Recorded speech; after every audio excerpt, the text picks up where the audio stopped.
taon nang nakalipas ay natatakot ang mga pulis pandagat na sumugod sa mga halimaw sa isla dahil sa kawalang epekto ng kanilang mga baril kaya ipapaubaya na lang nila ito sa mga hunter. Nakasalukuyan ay nakahanda ng pigilan ang mga halimaw at sa pagdating ng mga giant langgam ay sinalag ito ng lalaki saka umatake ang mga magician patungo sa mga ito, ngunit pinagkakagat lang sila ng mga halimaw na parang nagmumukbang. Dahil dito ay nawalan na ng pag-asa ang isang lalaki at ang isa ay nawawala na ng malay nang iligtas siya ng isang malakas na hunter na si Byung-go. Saka ito gumamit ng healing magic upang gumaling sila ngunit sinugod ito ng maraming langgam kaya kinuryente ni Yoon-sok ang mga ito. Sumugod din si Yoon-ho na ginamit ang brutal na lakas upang kalabanin ang mga halimaw. Natuwa ang mga hunter nang makitang dumating ang S-rank hunters para tulungan sila. Kalaunan ay dumating ang mestisong mas malaking langgam kaya agad na sumugod ang dalawa at nakipagbuno si Yoon-ho dito. Si Yoon-sok naman mula sa itaas at kinuryente ito saka tinanggal ni Yoon-ho ang mga pangil ni Chogat kaya sinampal siya nito ngunit inihagis ni Yoon-ho ang pangil at tinagusan ng kawawang halimaw. Subalit napakarami pa ng mga ito kaya nagpatigas pa lalo si Yoon-ho ng mga muscles at ginamit ni Yoon-sok ang napakalakas na kuryente. Samantala nag-aabang ang buong guild ni Choi sa mga langgam at gamit ang magic ay pinasabog niya ang mga ito subalit sumugod ang mga mestizo kaya sumugod ang mga tauhan niyang expendables. Sa nakaraang 10 taon ay lumabas ang mga gate na nag-uugnay sa mundo sa ibang dimensyon na pinagmulan ng mga magic beasts kung saan walang kwenta ang mga baril kaya ang mga hunter ang namamahala sa mga ito. At may rank din ng mga hunter base sa magic power na tinataglay nila na hindi na maaaring mabago. Sa kasalukuyan ay mapayapa ang mundo dahil ang mga gate ay nagsisilbing trabaho para sa mga hunter. Dito ay muling nagkita ang magkaibigan na sila Kim at Park. Giit ni Park na kailangan niya kasi ng pera dahil buntis ang kanyang asawa. Dumating rin si Song Jin-woo na rank E hunter kaya tinagurian pa siyang the weakest hunter of all mankind. Nang dumating si Joo-hee na concern sa nangyari sa kanyang mukha, giit ni Jin-woo na i-rank dungeon lang kasi ang pinasukan kaya hindi na sila nagdala ng healer ngunit siya lang ang nasaktan. Si Song Cheol na isang C-rank hunter ang magiging raid leader nila dahil sa karanasan nito. Binuksan na nga ang gate at pumasok ang mga hunter at nag-good luck pa kay Jinwoo ang mga kasama sa kanilabas nito ang sandata na pinakamababang klase dahil wala siyang pambili pero matapang pa rin siyang pumasok. Naiinis si Chairman Go sa administrasyon dahil nakaka-pressure sa Hunter Association ng ninanais nilang kaligtasan at sa kabilang banda ay naghahangad din ang mga ito ng Essence Stones na nakukolekta sa loob ng dungeon. Natuwa si Jinwoo dahil nakakuha siya ng isa nito, subalit sinugod siya ng goblin at nag-crack ang sandata kaya umilag-ilag na siya, ngunit sa pag-atake ay naputol na ito kaya nasaksak siya ng goblin. Sumugod naman si Park upang tapusin ang goblin ngunit nagdurugo na ang bida. Agad naman siyang inesikaso ni Joo-hee gamit ang healing magic habang nakita ni Jinwoo ang mga kasama na nakikipaglaban sa mga halimaw. Ang mga high-rank essence stones ay maaaring gawing malakas na sandata. Ganon din ang mga mana crystals pero less effective,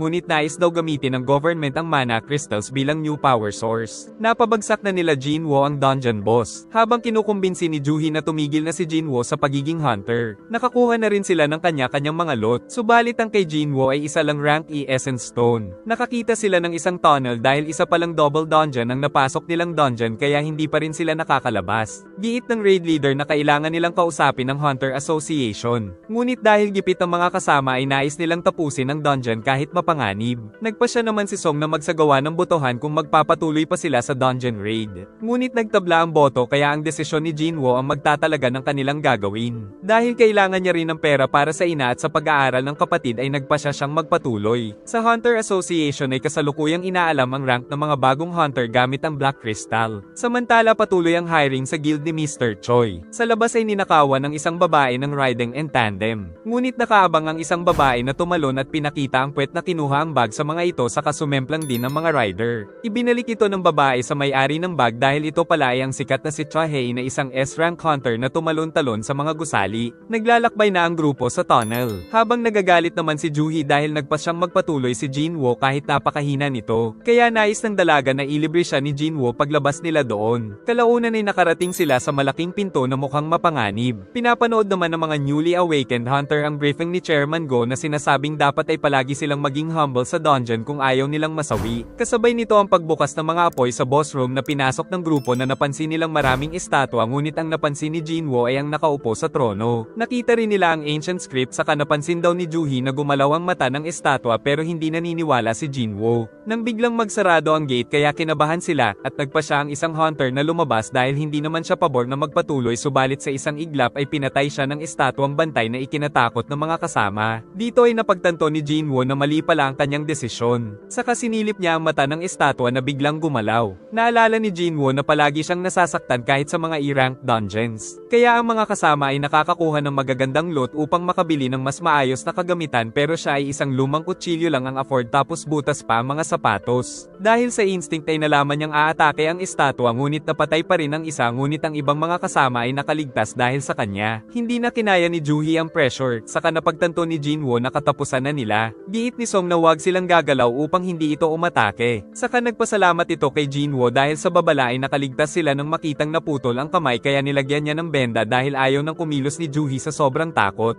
Samantala kasalukuyang nasa school ang kapatid ni Jinwoo na si Gina. Habang si Jinwoo ay nanganganib ang buhay sa dungeon, nang biglang maisip ng isang hunter na tumakas mula sa silid gamit ang kanyang bilis. Subalit kahit mabilis siya ay tinamaan pa rin siya ng laser ng king statue. Nagtataka si Jinwoo kung bakit hindi pa sila nito inuubos, kaya naisip niya ang tungkol sa mga utos nito. Sinubukan niyang tumayo at nakitang nagalit ito, ibig sabihin ay kailangan nilang yumuko sa king statue, na ginawa rin ng mga kasama upang makasurvive sila. Dahil dito ay ngumiti ang demonyong estatwa. Nang wala itong ginagawa ay naisip ni Park na bumangon, pati na rin ang mga kasama. Subalit dahil dito ay tumayo na rin ang malaking estatwa, kaya hindi na nila alam ang gagawin. Naisip ng isang hunter na subukan ng kanyang nalalaman sa pagdarasal. Subalit ngumiti lang ang estatwa at inapakan siyang parang ipis. Kaya nagpanik ang mga kasama at sinunod nito ang babae. Wala na silang nagawa kundi ang tumakbo na parang mga insekto. Si Park naman na may naghihintay na asawa at anak ay hiniwa sa lengthwise ng isang bantay. Habang iniisip rin ni Jinwoo kung ano ang gagawin ayon sa mga commandments ng halimaw, ay pinagpapatay ang kanyang mga kasama. Nang maisip niyang kailangan nilang tumakbo sa mga estatwang may instrumento na ginawa nga ng mga kasama, kaya tumugtog ang mga ito. Subalit hindi tumugtog ang kina Jinwoo dahil dalawa sila ni Juhee, kaya umalis siya. Pero hinahabol naman siya ng king statue at muntik nang matapakan nito. Saka inatake siya ng estatwa na may shield, ngunit nakaligtas pa rin kahit gumagapang. Subalit nandyan na ang malaking paa ng estatwa. Pero tumigil ito nang makarating siya sa estatwang kumakanta at nagbalik sa trono. Subalit wala na ang kanyang isang paa, na sinubukan namang pagalingin ni Juhee, ngunit nasa limitasyon na rin ng healer. Tapos nagsisihan pa ang mga kumag. Ang iniisip naman ni Jinwoo ay ang sunod na commandment ng statue na kailangan nilang gawin nang umangat ang isang altar. Naisip ni Jinwoo na kailangan ng isang alay, kaya tinutukan ng kasama ang kanilang leader upang panagutan nito ang mga namatay. Nagkusa naman pumunta si Song sa altar, ngunit isang apoy lang ang nasindihan. At nang pumasok ang tatlo ay nagsindi pa ang tatlong apoy. Naisip din nilang maghintay na lang ng rescue, pero malabo ito dahil isang linggo na ang gate ay magkakaroon na ng dungeon break, kaya ang mga halimaw na estatwa ay makakapasok sa mundo at papatay ng maraming tao. Samantala sa labas ay dinalaw ni ng kapatid ni Jinwoo ang kanilang ina na nasa ospital. Nang pumasok ang dalawa pang hunter ay summon din na ang dalawa pang apoy at nagkaroon bigla ng mga blue flame. Saka nagbukas ang gate papalabas. Subalit papasugod naman ng mga guard para patayin sila, ngunit kapag tinignan ng mga estatwa ay titigil sa paglalakad. Hindi na kinaya ng isang babae, kaya napatakbo siya palabas ng gate, subalit napansin nilang nagsarado ito ng bahagya. Iniwan rin ng isa si Jinwoo at tumakbo ito papalabas ng gate, kaya malapit na naman itong magsarado. Kaya kapag may lumabas pa sa kanila ay magkakaroon na ng blind spot, kaya makakasugod ang estatwang bantay. Giit ng bida na kapag naubos ang blue flame ay sama-sama silang lalabas, subalit pwede ring matrap na sila sa loob. Subalit ang isa pa ay tumakas na rin, kaya tatlo na lang sila nang magpaubaya si Mr. Song, subalit ayaw nang gumalaw ng mga binti ni Juhee. Kaya nais ng bida na iligtas na lang ni Mr. Song si Juhee, kaya ibinigay na ng bida ang nakuha nitong stone. Dahil dito ay dinala na ni Mr. Song ang dalaga. Habang ang bida ay naghihintay na lang ng kamatayan sa kamay ng mga estatwa, subalit susubukan pa rin niyang lumaban at sa pag-atake nito ay hindi siya tinamaan, ngunit sa pangalawa ay napatalsik siya. At pag-atake ng malaking axe ay naputol ang kanyang kamay. Patuloy pa siyang pinahirapan ng mga ito hanggang mapatalsik. Saka tinusok siya sa isang braso nang maisip ang kanyang ina at kapatid. Subalit tuluyan na siya nitong tinapos sa itaas mismo ng altar. Sa pagkakataong ito ay ayaw niya pang mamatay, subalit napakahabang espada ang patungo sa kanya. Pero dahil sa katapangan ay nakuha niya ang secret quest na nagbigay ng pangalawang pagkakataon. Dahil dito ay nagising siya sa ospital na parang isang panaginip lang ang lahat. Nang puntahan siya ng mga officer ng Hunter Association na sina Woo Jinchul at Kang Tae-shik, nalaman ng bida na 3 araw na pala siyang natutulog. Si Song Cheol ay naputulan ng kamay, kaya kailangan ng mag-retire, at si Juhee naman ay natroma sa nangyari. Kinwento rin ng dalawa na noong dumating daw ang mga rescue ay si Jinwoo lang ang nakita nila at wala ring bakas ng templo at mga estatwa. Kaya muntik na daw mapagkamali pinamamahala ng grupo nila Jinwoo na pinagplanuhan ang pagpatay sa mga nasawi. Tinanong din ni Jinchul kung nakaranas ba si Jinwoo ng Second Awakening. Kaya sinubukan nilang makita ang rank ng bida gamit ang Mana Eater. Subalit nang subukan ito ng bida ay meron lang itong 10 mana, mas malala pa sa civilian na merong at least 70 mana. Nagtataka si Jinwoo kung bakit hindi nila tinanong ang tungkol sa nakikita niyang screen. Kaya naalala niya noong pinapili siyang tanggapin ang quest kung hindi ay mamamatay na siya. Dumating si Gina na nagagalit sa kanyang sinapit, kaya kung maulit pa daw ito ay titigil na ang kapatid sa pag-aaral upang maghanap ng trabaho. Nalaman ng bida na siya lang talaga ang nakakakita ng box sa harapan. Kaya tinanong niya kung anong ginagawa ni Gina sa mga nilalaro nitong games. Dahil dito ay nabuksan ni Jinwoo ang message box at nalamang nagkaroon siya ng daily quest na strength training. Nakita niya ang mga exercise na kailangan niyang gawin at kung hindi niya ito magagawa ay magkakaroon siya ng penalty. Ni-report ni Jinchul kay Chairman Go na hindi nagkaroon ng Second Awakening si Jinwoo, ngunit nagtataka din sila kung bakit hindi rin nagkaroon ng dungeon break. Nais ni Mr. Choi na maging instructor si Cha Hae-in sa isang B-rank raid para sa mga bagong hunter dahil nais daw ni Mr. Choi na maging malakas ang kanilang mga hunter. Nagkaroon ng bagong gate sa gitna pa mismo ng kalsada, kaya agad itong binantayan ng mga pulis. Nang hindi magawa ni Jinwoo ang kanyang quest para sa araw na ito ay nagkaroon ng lindol at napunta pa siya sa isang disyerto kung saan kailangan niyang makasurvive sa loob ng 4 na oras sa isang giant centipede. Nalaman ng mga nurse na nawala si Jinwoo kaya hinanap nila ito sa buong ospital. Samantala inubos ni Jinwoo ang kanyang lakas upang makatakas lang sa halimaw na nais siyang patayin. Hanggang sa tagumpay siyang makasurvive sa loob ng 4 na oras mula sa centipede kaya nakabalik na siya sa ospital na pagod at kalaunan ay nakita na rin siya ng mga nurse. Si Juhee ay tinawagan ng Hunter Association dahil kinakailangan daw ang kanyang tulong sa isang D-rank dungeon. Saka natuwa ito nang malaman na nagising na si Jinwoo. Kaya nagtungo ang dalaga sa ospital subalit nakita niyang nagsasanay na pala si Jinwoo. Dahil sa daily quest na ginagawa ng bida ay nagkaroon siya ng full recovery skill na agad na nakakatanggal ng pagod. Natuklasan din niyang maaari siyang maglagay ng mga stats upang mag-improve ang kanyang husay at lakas. Subalit nagtataka na ang mga tao sa kanyang ginagawa dahil siya lang ang nakakakita ng game window. Dahil rin sa quest ay nakakuha siya ng isang instance dungeon key. Ibinalitang nagkaroon na naman ng mga bagong dungeon gates ngunit nakatakda na rin daw ang mga hunter na mangre-raid sa mga ito. Nagtungo ang bida sa kanyang ina. Nang maalala niyang 4 years ago ay nawalan ito ng malay. Dahil nagkasakit pala ito ng eternal sleep disease na pinaniniwalaang dahil sa exposure sa mana. Nagtrabaho siya noon na isang construction worker para sa hospital bills, ngunit natanggap din siya sa Hunters Association upang kumita ng mas malaki at mapagamot ang kanilang ina. Subalit napakahina niya kaya nagiging pabigat lang siya sa mga kasama sa raid. Dahil dito ay nilagay niya ang mga ability points sa strength upang hindi na ito maulit. Saka lumabas siya at ginamit ang susi upang magsagawa ng sariling dungeon raid at pagpasok ay nagsarado ang pasukan at tila nasa ibang dimensyon siya. Kaya kailangan niyang matalo ang boss kung hindi ay hindi siya makakalabas doon. Nagpakita sa kanya ang mga goblin kaya naalala niyang pinapatay lang siya ng mga ito noon. Ngunit ngayon ay nagagawa niya ng makipagsabayan sa atake ng mga ito kaso natanggal ang kanyang bag. Kaya sinubukan niyang umatake at natalo niya ang isa, ngunit hindi tumigil ang dalawa sa pag-atake kaya tinusok niya ang ulo ng isa pa at ang huling goblin ay hiniwa niya na ang katawan. Subalit dumating ang isang wolf na mas malakas na pagsugod ay nawasak ang kanyang sandata at nanginginig ang kanyang mga tuhod sa intimidasyon.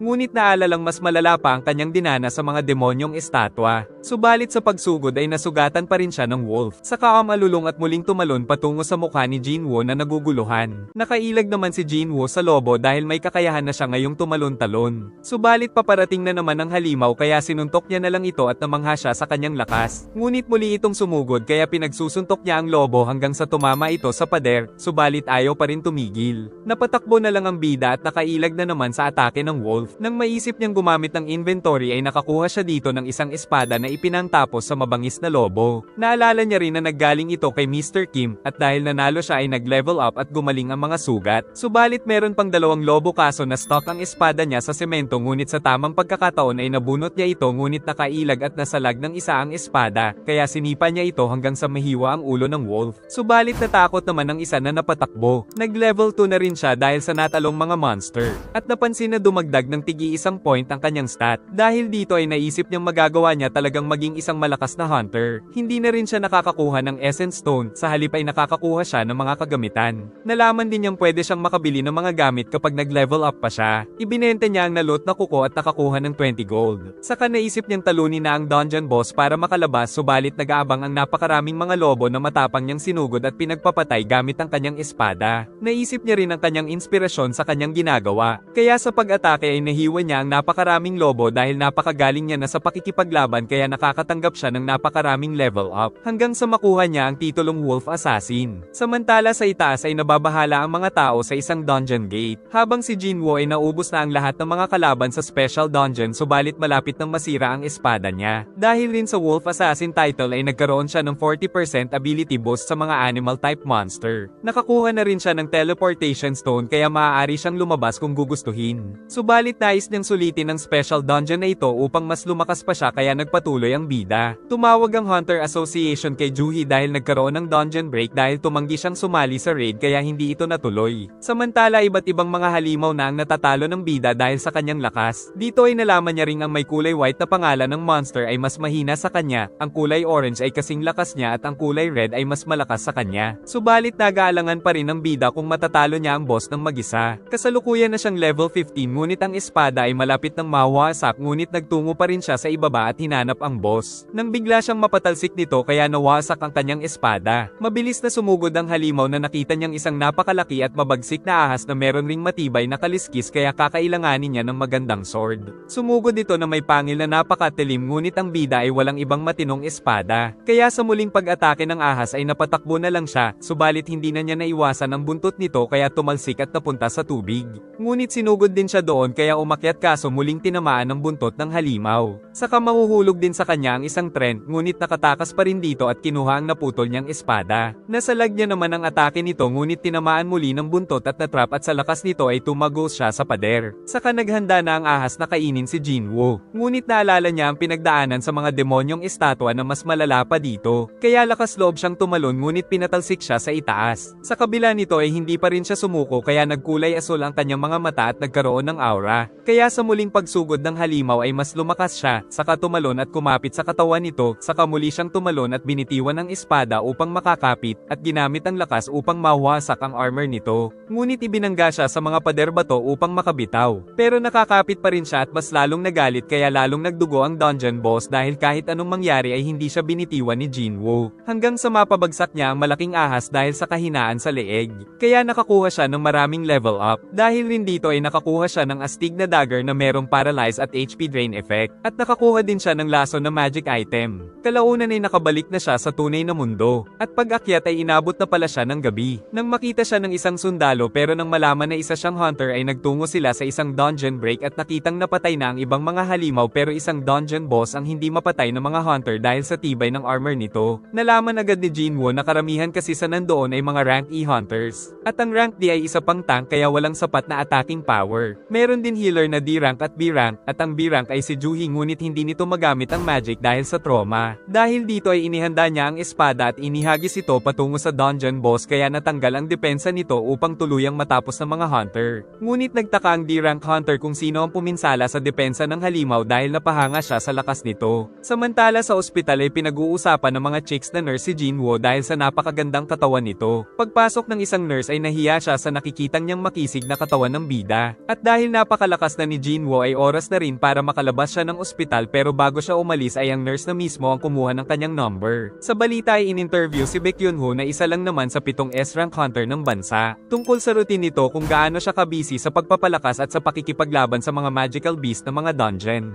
Nagmadali na si Gina dahil papasok pa siya sa school. Nang mapansin nito ang pinagbago ng katawan ng kanyang kuya, pati na rin ang pagbabago sa height nito. Running na lang ang kulang sa kanyang daily quest. Meron pa siyang 12 ability points at naisip niyang useless din ang strength kung hindi siya makakatama, kaya nagdagdag rin siya ng kaunting agility at perception. Saka tumawag ang landlord upang maningil ng rent ng apartment. Dahil dito ay naghanap siya sa cellphone ng raid party upang kumita, pero mahihirapan siyang sumali dahil isa siyang E-rank. Kaya naisip niyang magpa-reappraise, ngunit natatakot siya sa atensyon na makukuha dahil bibihira ang ganitong pangyayari. Tinakbo niya lang patungo sa raid party upang matapos niya ang daily quest. Nang magpakilala si Hwang Dong-sok na raid leader, ngunit pinagtawanan siya ng mga kasama nito. Hindi daw nila bibigyan ng loot si Jinwoo, pero babayaran siya ng 2 million dahil si rank high-rank dungeon ang papasukin nila. At gagawin lang siyang tagabuhat ng mga bagahe ng mga ito dahil wala pala silang healer pero pinapapirma siya sa isang waiver. Dumating din ang D-rank hunter na si Eugene na isa pang recruit ngunit may maganda itong armor dahil mukhang mayaman ang pamilya. Pagdating nila sa dungeon gate ay parang napakalaki nito. Giit ng bida na walang kinalaman ng size ng gate dahil nakadepende ito sa magic power ng mga magical beast sa loob.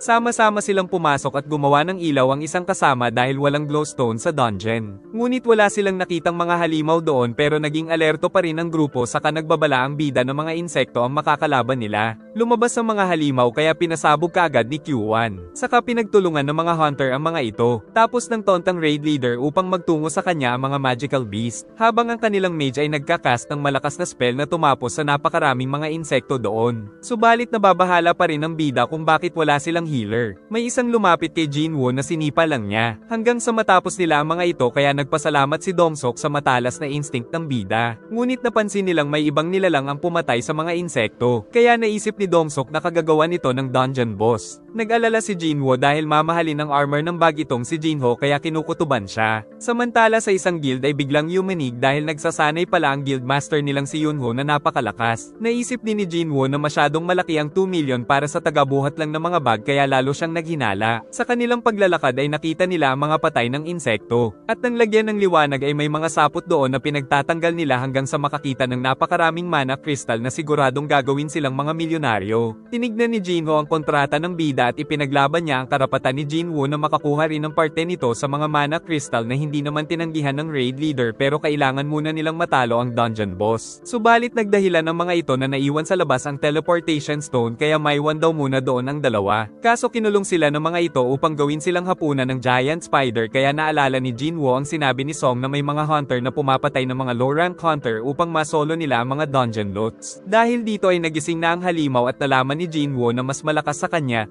subalit nais niya pa rin itong kalabanin. Paglabas ay pinaliwanag ni Dongsok na kapag namatay na ang dalawa at kumalma ang dungeon boss ay sa kanila kukunin ang mga mana crystal pati na rin ang mamahaling armor ni Jinho. Di makapaniwala si Jinho na kakalabanin ito ng bida. Subalit hindi natatakot si Jinwoo dahil wala itong kwenta kumpara sa mga demonyong estatwa kaya sumugod siya at hiniwa ito. At inatake naman siya ng mga galamay nitong napakatigas kaya wasak-wasak din ang lupa. Napagtanto ni Jinho na hindi isang i-rank ang bida kaya natakot siyang baka isa ito sa mga lunatic na may kakayahang manipulahin ang rank status. Hindi pa rin ito mapinsala ng bida dahil sa tigas ng exoskeleton kaya tumataas na rin ang fatigue niya kaya kailangan niya ng mahanap ang kahinaan nito na naisip niyang sa ulo nito, subalit binugahan siya ng asido. At para makalapit ay ginamit niya ang bago niyang dash skill kaya nakapunta sa itaas at mabilis na tinusok ang ulo subalit napakatigas rin pala kaya bigo ang atake. Subalit nagpatuloy pa rin siya sa pagpuntirya sa ulo nito habang nanonood lang si Jinho na natatakot at nag-aalala. Habang ang bida ay napakabilis kumilos at pinipilit pa rin makalapit sa ulo nito subalit tumaas na ang kanyang fatigue kaya tinamaan ng kalaban. At patuloy na siyang tatapusin ito subalit ginamit ng bida ang full recovery upang makatakas. Saka ito tuluyang nasaksak sa mata at inulit-ulit pa ito upang magpatong-patong ang debuff at tuluyan niya na itong natalo. Hindi makapaniwala si Jinho sa kanyang nakita dahil dito ay kinilala niya ng boss si Jinwoo at binigyan ng tubig na nanginginig pa. Saka nagsimulang magmina ng mana crystal para sa ating bida. Pagbalik ng mga siraulo ay nakita nilang hindi namatay sila Jinwoo. Samantala nagsasanay sila Chairman Go at Manager Jinchul kung saan ipinakita ni Chairman Go na wala pa rin siyang kopas. Saka sinabi ang palagi niyang advice na huwag pabayaan ang training nito. Inakala ng mga siraulo na si Jinho ang tumalo sa giant spider dahil sa mamahaling armor nito. Kaya kung papatayin daw ni Jinho si Jinwoo ay gagawin na lang nila siyang kasabwat. Dahil kung hindi ay pareho daw silang papatayin. Ngunit sila Dongsok pa ang tinutukan nito ng espada kaya papatayin na sila ng mga ito.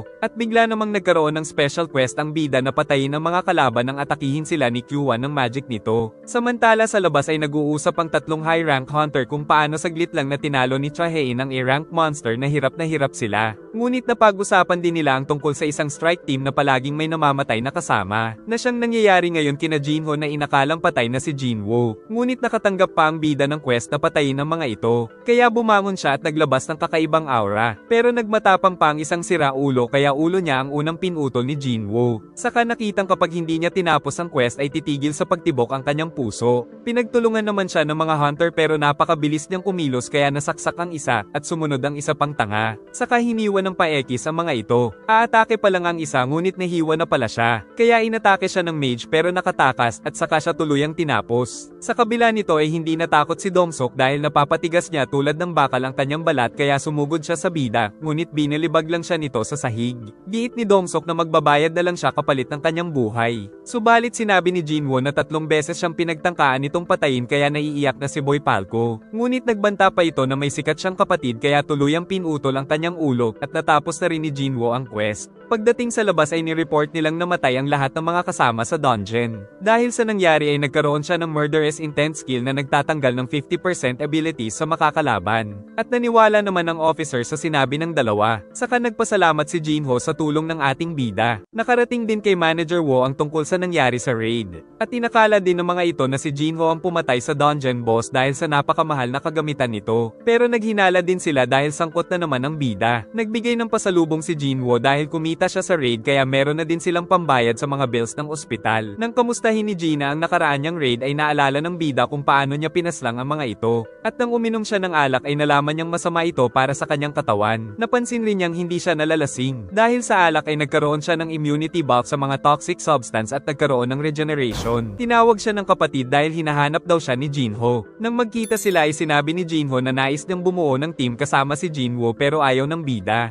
Ngunit nagmakaawa si Jinho na tulungan siya nitong matapos ang 19 na raid upang makakuha ng Guildmaster Permit para sa kanilang kumpanya. Ngunit nais din daw ng kanyang ama na magkaroon ng isang S-rank hunter. Giit ni Jinho na pwede daw itago ni Jinwoo ang tunay na lakas nito habang siya ang magpapanggap na tumatapos sa mga dungeon. Ipinangako din ni Jinho na kapalit ng 19 na raid ay ibibigay nito ang gusali na nagkakahalaga ng 30 bilyon. Subalit mas pinili ng bida na tumanggi. Kaya sinabi ni Jinho na kung makikipagtulungan si Jinwoo ay mananatiling lihim ang sikreto nito pero hindi ito umubra sa bida. Samantala pinapaimbestigahan ni Huang Dongso ang pagkamatay ng kapatid na si Domsok dahil alam niyang pinatay ito. Kaya kinuha niya ang impormasyon ng 2 survivor sa nangyaring raid. Sinamahan ni Gina si Jinwoo sa pagtakbo nito ngunit naiwan siya ng kapatid na hunter. Saka nalaman ng bida na nagbibilang pa rin ng quest kahit natapos niya na ito. At pagdating ni Gina ay siyang muling pagtakbo ng kanyang kuya. Nalaman ni Jinwoo na tumitigil na sa pagdagdag ang quest kapag nadoble niya ito. At nang madoble niya ang lahat ay nagkaroon siya ng secret quest rewards na blessed at cursed random loot box. Nang buksan niya ang blessed box ay nakakuha siya ng susi ng special dungeon na rank S. Saka napangiti dahil ang reward ay nakakapagpagaling ng kahit na anong karamdaman. Kaya naisip niyang baka mapagaling nito ang kanyang ina. Dahil dito ay binuksan niya ang S-rank special dungeon at matapang na pumasok pero may baon siyang teleportation stone kung sakali. Saka nakita ang mabangis na Cerberus, ngunit matapang pa rin siyang sumugod at hiniwa ang balat nitong napakakapal kaya mahirap saktan. Ginamit niya na rin ang murderous intent upang mapahina ito pero nakontra ng kalaban, kaya sinaksak niya na lang ito sa mukha ngunit hindi umepekto ang debuff sa halimaw kaya naman nagawa pa nitong makagat ang kanyang kamay. Tinamaan din siya ng paa nito at nangalahati ang HP, ngunit nakailag sa susunod nitong atake. Gumamit din ng rage ang kalaban upang madoble ang mga stat nito kaya tinamaan na naman ang ating bida na tumalsik ng malayo kaya nabawasan na naman ang HP ngunit gumamit ng total recovery upang makalapit sa Cerberus saka sinaksak ang mata nito, ngunit naihagis na naman siya ng malakas patungo sa pader na sinundan pa ng isang atake nito kaya para siyang tennis ball na pinaglalaroan lang ng halimaw. Marami na siyang nawalang dugo ngunit nagpatuloy pa siyang mapinsala ng halimaw kaya pababa ng pababa ang life points. At sa muling pagsugod nito ay sinabuyan niya ng buhangin nang sa ganon ay makapagtago muna siya. Dahil sa lakas ng dungeon boss ay naisip niyang gamitin na ang teleportation stone. Ngunit nakita siya ng halimaw kaya nabitiwan nito at napatalsik. Mabuti na lang ay nakapagtago siya muli bago pa siya nito mapatay. At naalala niyang meron palang store sa game window kaya bumili siya ng 3 HP potion samantala hinahanap na siya ng halimaw. Hindi pa rin sapat ang nabili niyang potion kaya naisip niyang inumin ang laso na nakuha sa quest at nagkaroon siya ng negative 20% damage pero meron ring regeneration effect. Subalit nakita na siya ng halimaw at napinsala siya sa katawan. Nang makita niyang nawala na ang rage effect ng halimaw kaya sumugod siya at pinaghihiwa ang mga paa nito. Saka tumalon siya at matapang itong sinaksak sa ulo. Ngunit hindi ito tumigil kaya hindi na rin nagpaawat ang bida hanggang sa muntik na siya nitong makain ngunit pinigilan niya ito gamit ang pisikal na lakas subalit kalaunan ay nakagat na siya ng halimaw kaya kaunting HP na lang ang natitira sa kanya. Pero pinagsasaksak niya pa rin ito sa mata kahit na magwala ng magwala. Saka nag-ilaw ang mga mata sa pagnanais na mabuhay. Hanggang kalaunan ay napatay niya na rin ang halimaw na muntik nang tumapos sa kanya. Nakakuha siya ng Castle Door Key mula sa Cerberus, at nakakuha rin siya ng recipe ng Elixir of Life subalit wala pa siyang balak buksan ang susunod na gate dahil kailangan muna niyang magpalakas para hindi na ito maulit. Nalaman ni Jinwoo na ang Elixir of Life ay nakakapagpagaling ng kahit na anong sakit kaya nais niya itong buuhin at gamitin sa kanyang ina.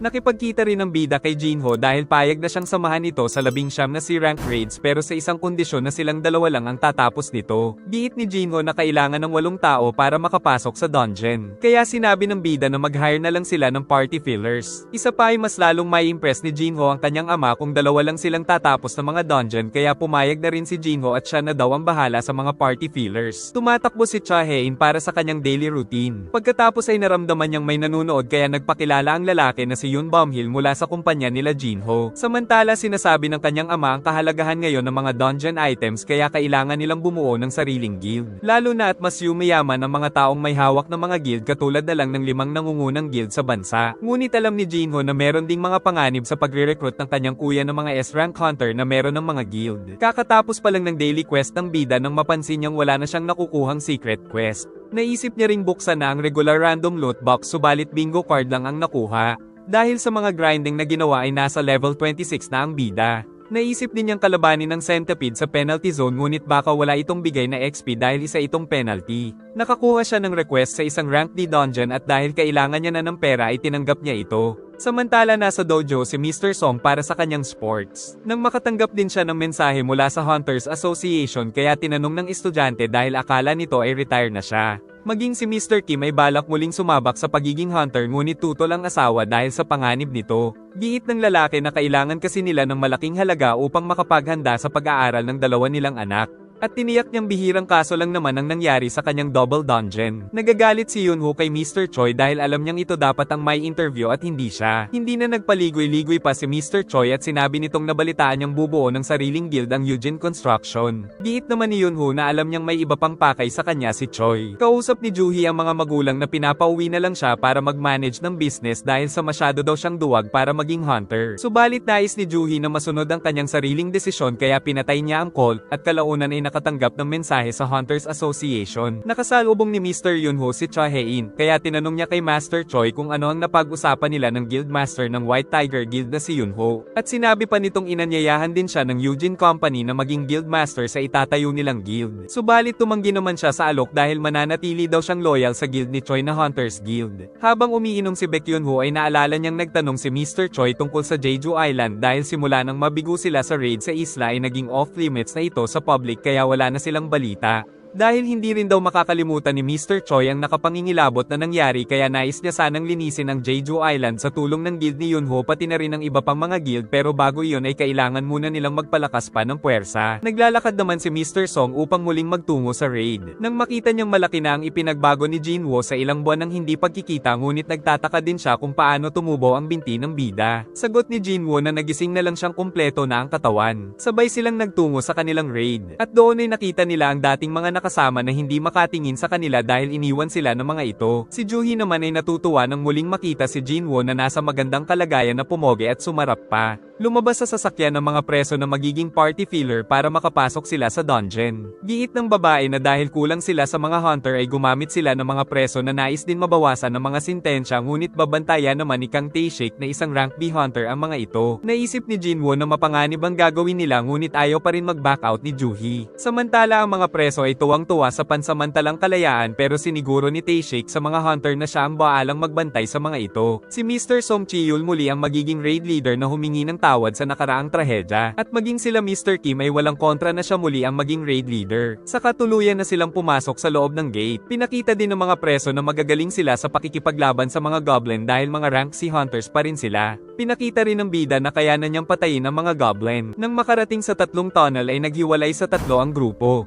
Habang nakikipaglaban ay inisip muli ni Kim na dahil nandoon si Jinwoo ay mahinang dungeon lang ang pinasok nila ngunit giit ni Jongho na baka maulit na naman ang nangyari dahil sa kanilang maling pag-iisip. Kaya nagpa siya si Mr. Kim na pagkatapos ng raid ay hihingi siya ng tawad kay Jinwoo. Samantala kasama ni Mr. Tae-shik ang mga presong binabantayan. Nang maalala ang kliyente niyang nais ipapatay ang mga ito dahil sa panghahalay sa kanyang anak na dahilan upang magpakamatay ito dahil sa kahihiyan. Samantala paparating sila Mr. Kim nang makita niyang pinapatay na nga ni Kang Tae-shik ang mga kriminal. At sa kanilang harapan ay pinutol ang ulo ng manyak. Nang may marinig siya kaya napatakbo at nakita ang mga pinatay na kriminal. Maging si Mr. Kang Jong-ho ay nakita nilang patay. Tapos nakita nilang sugatan ng mga kasama at sinubukang pagalingin ni Joo-hee si Mr. Kim. At nang magkaroon ng lakas ay humingi ng tawad si Mr. Kim kay Jinwoo subalit kalaunan ay namatay na rin ito. Bigla namang sumugod si Tae-shik ngunit napigilan ng bida ang atake nito. Hindi rin makapaniwala si Song dahil kasapi si Mr. Kang Tae-shik sa Hunters Association. Kaya gagawa na lang daw ng alibay si Tae-shik na pinatay sila ng mga preso dahil nais tumakas ng mga ito pero siya ay nagawang may pagtanggol ang sarili dahil mataas ang kanyang rank. Nais lumaban ni Mr. Song at nilagyan naman siya ng buff ni Joo-hee kaya pagsugod ni Mr. Kang ay nasalag niya ito. Saka nagawa niya itong mahiwa ngunit isa lang ilusyon. Patuloy na lumalaban si Song ngunit binabatikos nito ang paggamit niya ng espada gayong isa siyang mage hunter. Kaya sa kanilang labanan ay nahiwa ito ni Mr. Kang na pinagaling kagad ni Joo-hee. Dahil dito ay si Joo-hee ang pinuntirya ngunit hindi siya hinayaan ni Mr. Song. Subalit si Mr. Song naman ang pinaulanan ng napakaraming atake ng assassin hunter hanggang sa hindi na nito kayanin. At si Joo-hee ay naubusan na rin ng kapangyarihan kaya tatapusin na siya ni Tae-shik. Subalit sa isang iglap ay ginamit ni Mr. Song ang mahika nito upang masunog siya. Ngunit nakaligtas pa rin ng matinik na assassin. Pero nang tatapusin na ito ay pinagtanggol siya ni Jinwoo. Kaya naisip ni Mr. Kang na itinatago lang ng bida ang kanyang tunay na lakas dahil mukhang nakatanggap siya ng second awakening na ikinagulat ng mga kasama. Palaisipan kay Mr. Kang kung paano laging nakakasurvive si Jinwoo. Tinanong ng bida kung bakit pati sila Mr. Jong-ho at Kim ay pinatay nito. Dahil ang katotohanan ay mahilig palang pumatay si Mr. Kang kaya tinanggap din nito ang alok ng kliyente. Nang magsimula ang matinding labanan ng dalawang assassin hunter ay hindi sila makita ng mga kasama sa sobrang bilis ng mga ito. Ngunit kumpiyansa si Mr. Kang na siya ang mananalo dahil binulag niya ng buhangin ang bida at pinaghihiwa. Dahil sa bloodlust ni Mr. Kang ay na-detect din ito ng system kaya nagkaroon ng quest na kailangan niya itong patayin.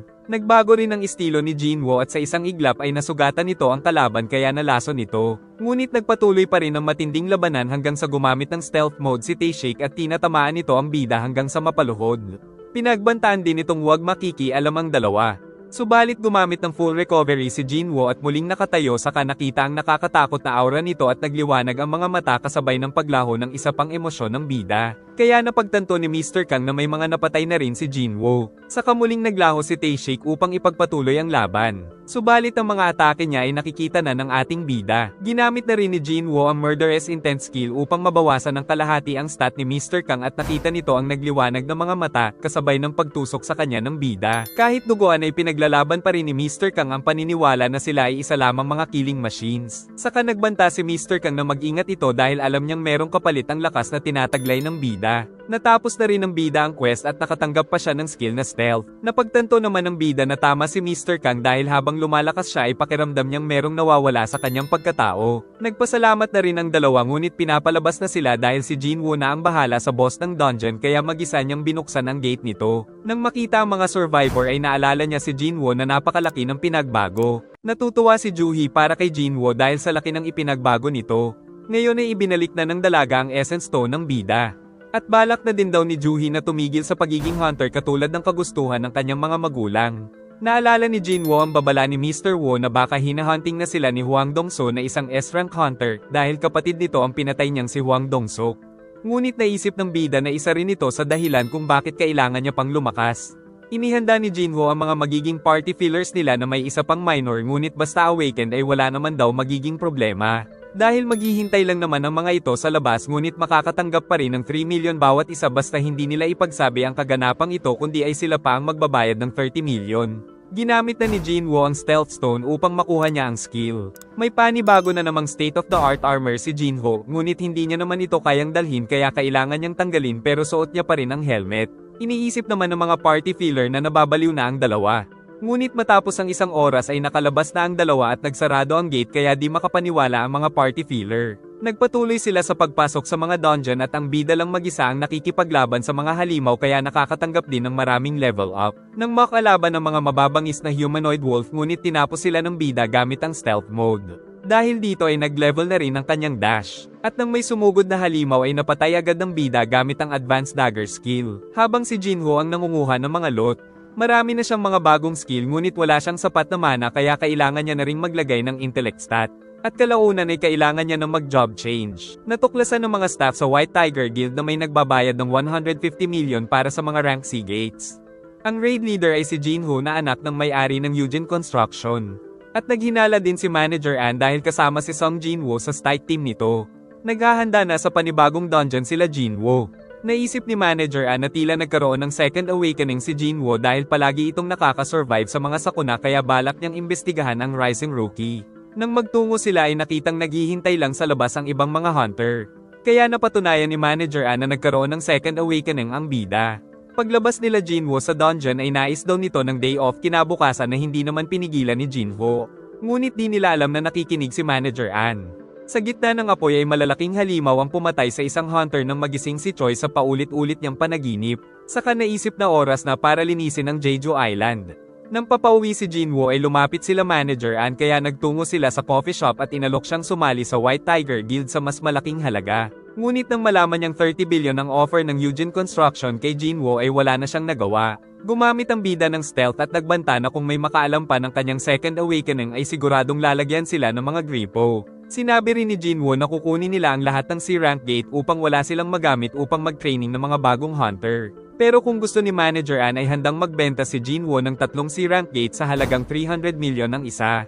Tumawad naman si An kaya nagkasundo sila sa 200 million kada gate pero napakamahal pa rin ito. Bago naman tuluyang umalis ang bida ay binigyan niya ng healing potion ng lalaki upang gumaling ang sugat nito. Kalaunan ay tumawag si Jinho dahil natanggap na daw nila ang 600 million ngunit nagtataka ito kung paano siya nakabenta ng napakamahal. Samantala nalaman din nila Manager An na hindi totoong kinuha nila Jinho ang lahat ng C-rank gates dahil marami pang nagbebenta ng rights sa mga ito sa halagang 70 million lang kaya na-scam pala sila ng bida. Saka nag-text si Jinwoo na sinasabing quits na daw sila kaya kakalimutan na rin nito ang kanyang pag-iispiya. Ngunit masaya pa rin si Manager An dahil nakuha niya ang contact number nito. Kalaunan ay nagtungo si Jinwoo sa liblib na lugar upang walang makakita kapag kumuha na siya ng job change quest. Pagtanggap niya sa quest ay biglang nagkaroon ng mga pagsabog ng kuryente sa paligid saka nakita ang isang kakaibang gate na matapang niyang pinasok. Samantala sa mansyon ay nakita na rin muli ni Jinho ang kuya niyang si Jinsung. Pagpasok ng bida ay nalaman niyang bawal gumamit ng mga potion at full recovery. Kaya inihanda niya na ang dagger nang makita ang naglalakad na knight na agad niyang inatake ng sandata ngunit hindi umuobra dahil sa matigas na armor nito. Ngunit naisipan niya rin na gumamit na lang ng brutal na lakas upang matalo ang kalaban. Nababahala ang bida sa naaksaya niyang skill dahil hindi siya nakaka-recover ng mana sa dungeon na ito tapos dumating pa ang maraming monster knight. Samantala nalaman ng ama na tumanggi ang lahat ng S-rank hunter sa offer ni Jinsung, sagot ni Jinsung na meron naman siyang negotiation sa mga hunter mula sa ibang bansa. Hindi na gumamit ng sandata ang bida dahil mas effective ang paggamit ng kamay sa mga armor type. Ngunit muntik na siyang mahiwa ng isang assassin monster na nakakagamit din ng stealth tapos inatake din siya ng mage type monster. Nagsabay-sabay din sa pag-atake ang mga ito ngunit dahil iba-iba ang kahinaan ng mga kalaban ay nangangamba siyang tumaas ang fatigue bago maubos ang mga ito. Nang matapos kalabanin ni Jinwoo ang mga halimaw ay mabuting may nakuha siyang mga inumin. Nakakuha din siya ng mga high-rank armors at pagsuot ay ginawa niya itong invisible para hindi siya makatawag ng atensyon. Pagkatapos ay nagtungo na siya sa boss room at pagbukas niya pa lang ay naramdaman ang nakakatakot na aura, saka nagsarado na ang pinto at nagsindi ang mga ilaw. At nang makita niya ang boss na si Knight Commander Egress of the Bloodred ay naramdaman niya ang takot na naramdaman sa double dungeon. Sa isang iglap ay sumugod ito at ipinamalas ang makapigil hiningang atake. Ang sumunod ay nasa lag naman ng bida kaso napatalsik siya sa lakas ngunit may kasunod agad na nang hiwa sa pader na nasa likod. At hindi siya tinigilan ng napakalakas at mapaminsalang Monster Knight. Sinubukan rin ng bida na umatake subalit hindi makatagos ang kanyang dagger kaya muntik na siya nitong mapaslang at lumubog ang mga paa sa lakas. Naisip ng bida na gamitin na lang ang mga kamay ngunit tinanggal din ng knight ang mga sandata nito para patas. Sa isang iglap ay binalibag si Jinwoo ng kalaban, saka inihagis pa siya sa pader at sinundan ng mga malalakas na suntok hanggang sa magiba. Nakaligtas man ng bida ngunit malaki ang pinsala ng kanyang braso. Gumamit ng dash si Jinwoo at sinuntok ito ngunit napakatigas talaga ng armor kaya nagpatuloy siya sa pag-atake ngunit siya pa ang napinsala nito. Mabuti na lang ay niligtas siya ng passive skill ngunit binato naman siya ng kalaban. Saka ito tumalon at sinipa siya pa ibaba na gumulong at tumama sa poste. Muli siyang nakipagsabayan sa halimaw dahil wala siyang magagawa kundi ang matalo ito para makalabas hanggang sa tamaan niya na ito sa leeg ngunit siya pa ang binugbog nito at pinatalsik. Saka hindi na naman siya nito tinig ilang bugbugin at muli pa siyang hinagis. Tapos kinayod pa siya sa pader at inihagis patungo sa trono. Dito ay napagtanto ng bida ang kanyang pinasok. Kinuha na rin ni Ygritte ang espada nito upang tapusin siya, ngunit pag-atake ay nasalag ito ng bida saka napatalsik ang espada at tinusok ang kalaban ng dagger sa mata. Sa kanya tinakal ng napakalakas patungo sa pader. Ngunit kinuha nito ang dagger kaya pinabalik ni Jinwoo sa inventory upang mabawi ito, sa kanya pinagsasaksak sa leeg ang knight kaya nakakuha siya ng panibagong mga skill. At gamit ang buong lakas ay tuluyan niya na itong tinapos. Dahil dito ay nakatanggap siya ng gold at helmet ni Ygritte na S-rank na may reduced physical damage, ruler stone at isang instant teleportation stone na ayaw mapunta sa inventory kaya napaisip siya kung tapos na ang job change quest. Nang biglang lumabas ang mga portal at sinabing kailangan niyang mag-survive upang makaipon ng advancement points. Dito ay lumabas ang maraming mga knight kaya nahihirapan siyang ubusin dahil napakarami pang dumarating. Gumamit siya ng stealth at nagtago sa likod upang makabili ng mga mana subalit merong foresight ang kalaban at sabay-sabay na umatake ang mga ito na pinigilan niya sa isang iglap at nagsimula na siyang magwala pero napakarami talaga ng kalaban. Kaya gagamit na sana siya ng teleportation stone kaso nabitiwan niya na naman ito. Subalit sa pagsugod ng mga ito ay ibinigay niya pa rin ang lahat upang makasurvive. Kaso nahihilo na rin siya at naalala ang mga pangungutya sa kanya habang inaatake ng mga kalaban. Maging ang multo ng kanyang nakaraan ay nakikita ng bida. Kasabay ng pag-atake sa kanya ng kalaban. Ngunit nakailag sa mga sumunod na atake kaso nahuli naman siya ng malaking armored knight kaya nawawalan na siya ng malay. At sa oras na tatapusin na siya nito ay sakto namang napunta siya sa penalty dahil hindi niya pa nagagawa ang daily quest. Dito ay makakagamit siya ng mga magic potion upang makarecover ang katawan.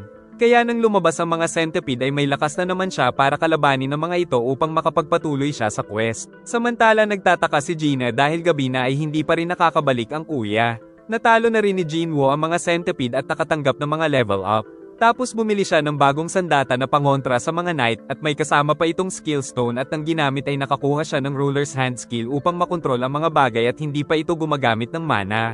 Inihanda niya na rin ang kamay at nang matapos ang countdown ay nakabalik na siya sa mga knight na mas dumami subalit gamit ang bagong sandata ay nahihiwa niya na ang mga ito pero nagtataka siya kung bakit hindi sila nauubos. Nang malaman ng mga summon lang pala ang mga knight at ang mga mage ang kailangan niyang patayin kaya bumagsak na rin ang mga summon nito. Umakyat siya gamit ang mga skill upang hanapin ang 5 pang mage sa kaagad niyang kinatay ang isa pang mage. At ginamit ang bagong sandata upang kalabanin ang napakaraming knight na wala na ngayong binatbat sa kanya. Ginamit niya rin ang ruler's hand para hawakan at kunin ang isa pang mage sa kanya ito sinaksak. At ang 3 natitirang mage ay gumawa ng golem knight na sinuntok siya ngunit nakatakas ang bida at umakyat patungo sa chandelier na pinabagsak niya patungo dito, saka siya bumaba at sinugod ang mga mage kaya pinigilan siya ng mga knight tapos inatake din siya ng golem knight. Subalit nakatakas siya at tuluyang tinapos ang 3 mage. Kaso sinuntok pa rin siya ng golem knight at pinigilan niya naman ito gamit ang lakas at gamit ang malakas na sandata ay nag-crack ang buong katawan nito hanggang sa tuluyan itong sumabog. Kaya naman natapos na ni Jinwoo ang job change quest. At matapos ang analysis ay nag-offer sa kanya ang system ng necromancer job pero parang ayaw niya dahil siya ay assassin type. Ngunit naisip niya rin na nakakagawa ng sariling army ang necromancer kaya hindi na niya kakailanganing mag-level up ng mag-isa kaya tinanggap niya na rin ito. Subalit dahil naabot niya na ang kailangang advancement points ay dumiretso ang kanyang job sa higher class na isang Shadow Monarch. Dahil dito ay walang hirap para sa kanya na lagyan ng mga shadow ang mga armor upang kanyang maging mga alagad. Naisip din niyang sayang naman si Ygritte dahil napakalakas nito kaya nag-release siya ng 11 ng mga normal knights at sinubukan niyang makuha si Ygritte. Subalit tumanggi ito at 2 beses na lang ang attempt. Sa pangalawang beses ay nabigo na naman ang bida. Ngunit sa pangatlo ay inalok ito ng maayos ni Jinwoo na siya na ang paglingkuran imbis na protektahan nito ang bakanteng trono. Kaya naman bumangon na ito at naramdaman ng napakalakas na kapangyarihan. Dahil dito ay nagkaroon na siya ng napakalakas na lingkod at isang hukbo na gagawin ng kanyang mga utos. Nag-enjoy ka ba? Mag-like and subscribe at pindutin ang bell para updated ka sa susunod na upload. Sana ay nagustuhan nyo at mag-like and subscribe ka na rin para muha-muha chup-chup.